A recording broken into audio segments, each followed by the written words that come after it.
Welcome back to Terrier Nation. I'm your host, Eric Pepe. And I'm James Ninneman. On this episode of Terrier Nation, Austin Kittrell recaps the end of the women's soccer season, while Hannah Connors and Addison Morin give us the latest on the men's hockey team. Then we'll hear from Jose Rodriguez as he catches us up on women's hockey, and Sally Yuan and Valentina Rossi keep us in the loop on men's basketball. Finally, Sophia Azzano and Mason Jablonsky share what to expect as the women's basketball season heats up. All this and more tonight on Terrier Nation.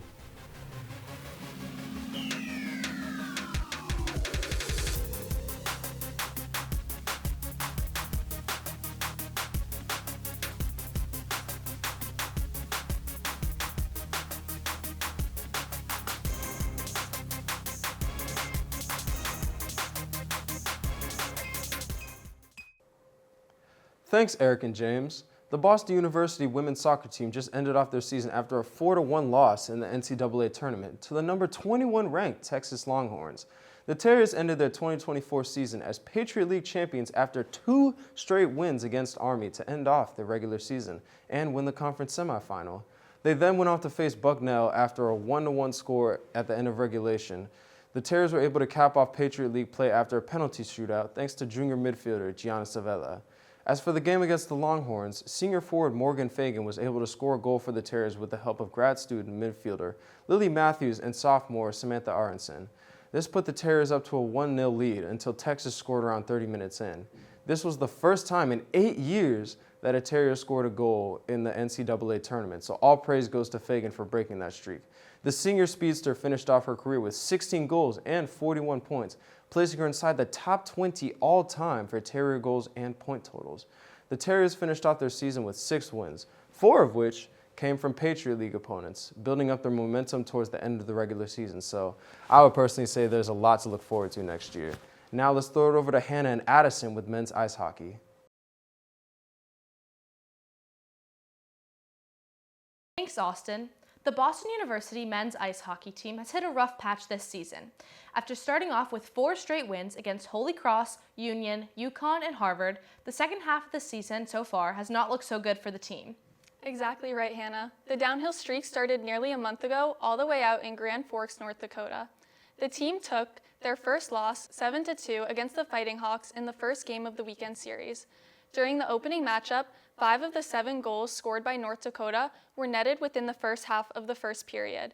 This prompted the Terriers head coach, Jay Pandolfo, to make the decision to pull out BU's starting goalie, Matthew Caron, and replace him with sophomore goalie, Max Lacroix. This marked Lacroix's first time seeing the ice during a regular season game this year. While Lacroix held up relatively strong, considering this being only his second time playing in a regular season hockey game, the weak play from the team during the first period did not allow BU to come back for the win.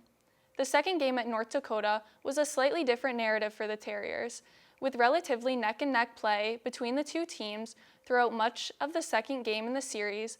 A goal by defenseman Tom Willander at the end of the third period pushed BU to slip by with a 2-game split series.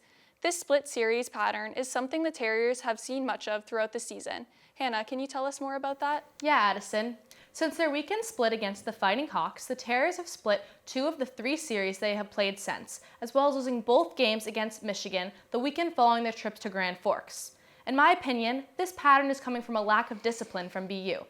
In the Terriers' first game against Michigan, 6 penalties, including a 10-minute major served by Quinn Hudson, left the Terriers to fall to the Wolverines and let up 5 goals, all within the last period. In their games against Maine, the Terriers were called for 8 minor penalties on Friday and 7 on Saturday. Of Maine's 5 goals on Friday, 2 came off the power play. If the Terriers want to walk away from these weekend series with a sweep, they need to stay out of the penalty box. Keeping 5 men out on the ice will be crucial moving forward if the Terriers hope to find consistency and capitalize on their full potential for the rest of the season. Another key adjustment I think the team needs to make is to play a complete game rather than relying on a last-minute push. In their games against Maine, this past Friday, BU's only goal came in the third period, and on Saturday, their game-tying goal came less than a minute left in regulation. I completely agree, and this pattern has not just begun for the Terriers. In early season games against UConn and Harvard, the Terriers struggled to gain any momentum in the first half. In both games, BU did not net any goals or really have any strong offensive possession until late in the second period. Even though they walked away from those games with wins, BU needs to bring offensive and defensive intensity from the opening faceoff. On the other hand, it hasn't been all bad news for the Terriers. Their second game in the weekend series against Maine seems to be pointing the team in the right direction. This past Saturday, the Terriers played well against Maine's strong forecheck. While the team found themselves pinned in the defensive zone many times early in the game, they responded well by blocking shots and clearing the puck effectively. The Terriers also made sure to come out strong physically, throwing several big hits early on. Winning the physical game early is the best way to establish intensity. When the Terriers scored first, 10 minutes into the period, it seemed like a whole different game compared to Friday. It was just the third time this season Maine has failed to score first, and they had not won either of the previous 2 games. It seems like further success for the Terriers will come from a strong 60-minute game from the first puck drop. They need to get shots on goal and attempt to establish an early lead that will set the tone for the rest of the game. After this past weekend's games, the Terriers now sit at 5-5-1 with an overall record and 2-2-1 with a record in Hockey East. While their record may not be as positive as they may have liked at this point in the season, the rookies on the team certainly are. Freshman Cole Eiserman was recently named Hockey East Rookie of the Week and Hockey East Rookie of the Month back in October, after several strong performances. Eiserman picked up the first goal on Saturday night's match against Maine to get the team up early in the game. He drove to the net to get the rebound from another freshman, Camille Bednarik, to give BU momentum just 10 minutes into the first period. Eiserman has recorded at least 1 point 8 of BU's 10 games and is currently tied for the most points by a freshman in Hockey East with 11. He is also tied with captain Shane LaChance for most points on the BU roster. His early contributions have been a bright spot for the team as they work to find rhythm. Terrier hockey alumni news, Joe Sacco has been named interim head coach of the Boston Bruins. Sacco played for the Terriers from 1987 to 1990 before starting his NHL career playing for the Toronto Maple Leafs. BU Hockey now holds an NCAA record of 3 Terriers serving as head coaches in the NHL. Looking ahead, the Terriers will aim to pick up a Hockey East win at Agganis Arena this coming Friday against Merrimack. During Thanksgiving break, the team will travel to Belfast, Ireland to compete in the Friendship 4 tournament. Hannah, can you tell us more about that? Absolutely. This year, the Friendship of 4 tournament will include Harvard, Merrimack, and Notre Dame. The Terriers are set to take on Merrimack in the first round of the tournament, Friday, November 29th at 9 a.m. Eastern Standard Time. This marks the Terriers' first appearance in the tournament since 2018, where they fell to Union College in the finals. After the tournament, they will then close out the year with a series against UMass Amherst and single games against the USA National Development Team and the Yale Bulldogs. These upcoming matchups will be crucial for the Terriers to get back on track and find their rhythm heading into the second half of the season, hopefully looking to raise their ranking and record. Now we're going to pass it over to Jose with women's hockey.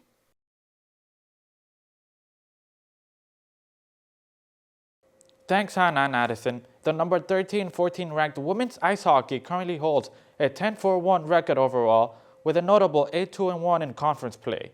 The team has showcased exponential performance this season, particularly at home, where they won their first 5 games. Their streak was briefly interrupted when they faced Merrimack College on November 8th, resulting in a hard-fought tie. Last weekend, however, they experienced their first home loss of the season against the number 11, number 12 ranked Boston College in overtime. Key players have made significant contribution to the team's success. The formidable trio of Lola Reed, Clara Yuan, and Sydney Healy have each netted 7 goals this season in 15 games. Meanwhile, for the Terriers, Christina Vogt stand out in the Hockey East Conference as she leads with a remarkable 12 assists, showcasing her skills in setting up her teammates for success. The combination of talent and teamwork has solidified the Terriers' reputation as a formidable force in their league this season. Another crucial element of the Terriers' success this season has been their talented goalkeeper, Kylie Shanahan. Shanahan has demonstrated her remarkable skills by achieving an impressive 1.44 goals against average, combined with a solid overall record of 8-3-1. Over the course of 12 games, she has showcased her exponential reflex and shot-stopping ability by making a staggering 250 saves while allowing just 17 goals to slip past her. This performance has resulted in an outstanding save percentage of .936, highlighting her pivotal role in the team's defense strength. The Terriers will take on Princeton University the day before Thanksgiving on Wednesday, November 27th at 2 p.m. on the Faculty and Staff Appreciation Game. Now let's send it over to Sally and Valentina with men's basketball.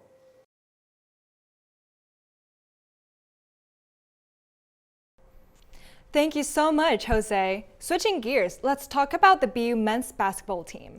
For sure. With the start of the season, we'll update you on key players, thrilling highlights, and a look at their future matchups. We've got it all. The BU men's basketball team entered the 2024 to 2025 season with some exciting new faces, but also significant challenges. Coming off a transitional period with 8 new players, they've shown their potential while navigating a tough early schedule.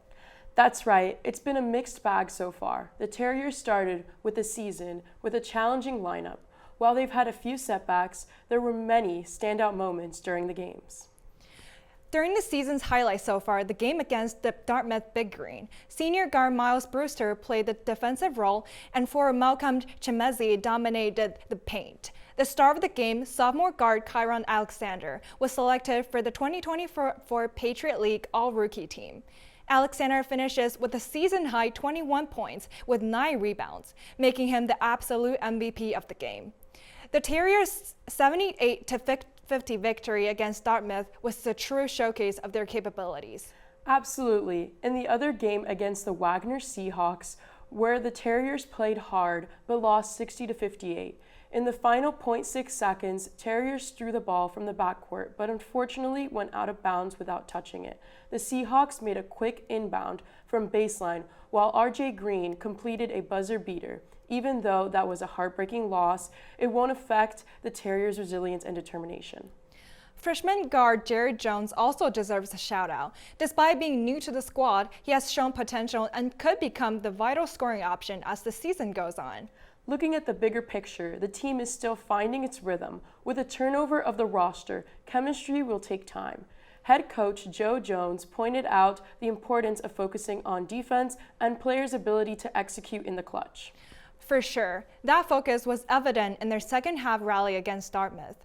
If they can maintain the intensity and strengthen their offensive sets, this team has the potential to make waves in the Patriot League. As the Terriers look ahead, their next challenge will be against Colgate, a top-tier Patriot League rival. This matchup will be critical in setting the pace for conference play. With developing chemistry and play adjustments, the Terriers are ready for an exciting season. Terrier fans, keep that energy alive and show your support at the upcoming games. Thanks for tuning in. Let's throw it back to Sophia and Mason with women's basketball.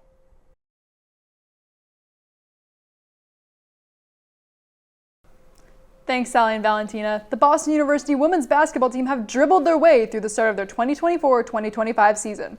The Terriers are already 4 games in with plenty of action and first looks at this fairly young team. I'm Sophia Azzano. That's Mason Jablonsky. Mason, what are your thoughts on this team's first few games? Yeah, definitely, Sophia. Well, the season has been a bit of a wild ride so far. The Terriers began the year with a convincing 60-48 win at home against their crosstown rival Northeastern. BU led by as many as 20 points, securing a wire-to-wire win behind a 23-point night from Alex Giannaros. Then the Terriers traveled to Hartford, Connecticut to take on one of the highest-ranked basketball programs in the country, UConn. Unfortunately, that matchup really wasn't in BU's favor as they fell to the projected #1 overall pick, Paige Beckers, and the Huskies 86-32. Next on the slate was an exhibition game versus a Division III squad, the Emmanuel Saints, which the Terriers won comfortably 71-38. And in Game 4 of the season, BU fell just short of an 18-point comeback against UNH on the road. Sophia, it's been hard to gauge where this team stands given the jarring jumps in competition level.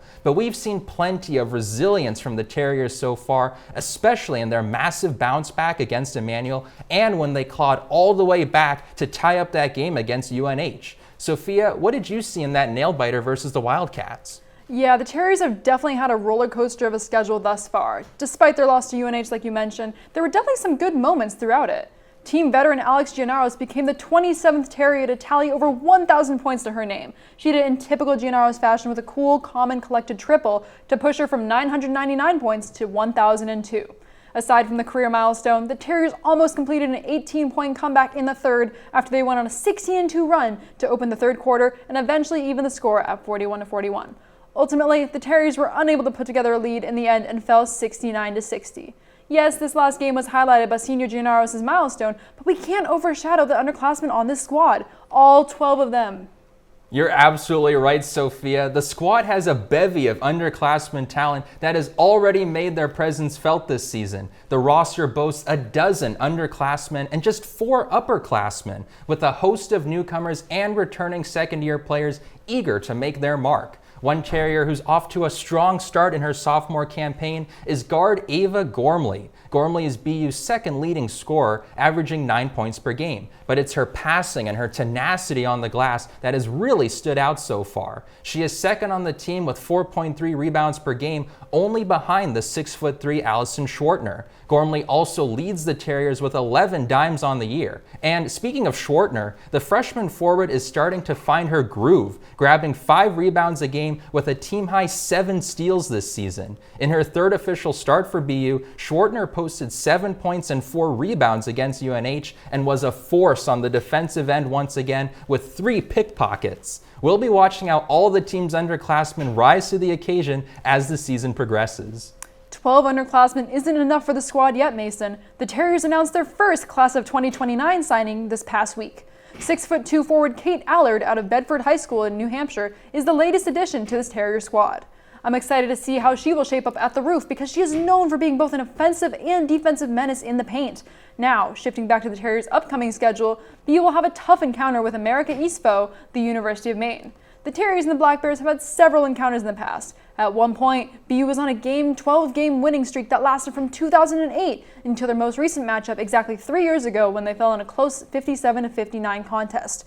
With a fairly fresh roster, what do you expect to see from the Terriers' side to allow them to go back to their winning ways? Yeah, absolutely, Sophia. I think there are a few keys for the Terriers to return to the win column. One thing that really stood out to me in that game against UNH was the Wildcats earned 17 free throw attempts in the fourth quarter. That's almost as many points as BU scored in the fourth. BU needs to defend under control and defend without fouling. Giving up all those trips to the free throw line down the stretch of a close game really makes it difficult to seize the momentum and turn stops into scoring opportunities on the other end. BU was also out-rebounded in the game 37-26. UNH snatched 13 offensive boards, which is 13 too many. Boxing out and rebounding by committee needs to be the mantra to keep opponents off the offensive glass. Taking care of the rock will also go a long way, as BU turned the ball over 18 times against the Wildcats. That turned into 22 points for UNH in a game that was only decided by 9. Limiting turnovers is always a point of emphasis for the Terriers during practice, and the fewer we see during games, the better off they'll be.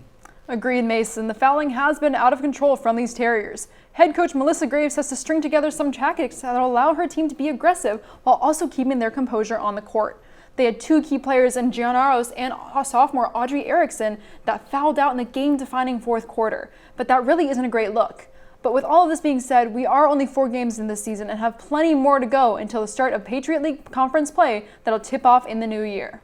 Right, Sophia. Though we are only a few games into this season, the team has already shown flashes of brilliance through their stunning defensive tenacity, ball movement, and quick, decisive play on the fast break. As they tighten the screws on the glass and handling the basketball, I think we'll see the team really start to find their groove on the hardwood. And there are still plenty of matchups left before the start of conference play as the Terriers look to fine-tune their game and eye another deep run in the Patriot League tournament. And we love Eric Pepe. Now, back to the desk with James and Eric.